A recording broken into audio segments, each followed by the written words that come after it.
In this lesson, we will see together the possessive pronouns, but we will see more precisely la tienne. So, of course, the question is, what are the possessive pronouns?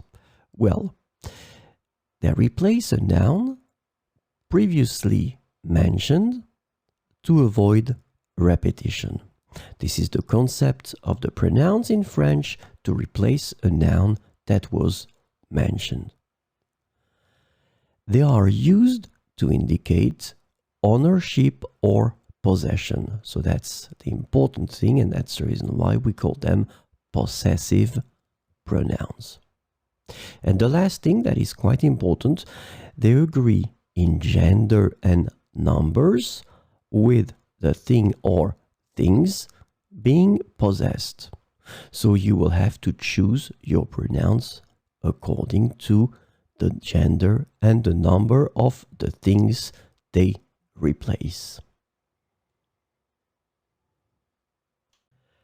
So this lesson is about la tienne.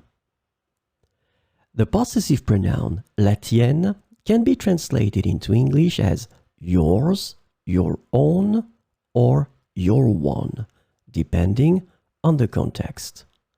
Remember that la tienne is féminin singulier. So we will see some examples with la tienne. Ma voiture est hybride, mais la tienne est électrique. Ma voiture est hybride, mais la tienne est électrique. Sa maison est petite, mais la tienne est très grande.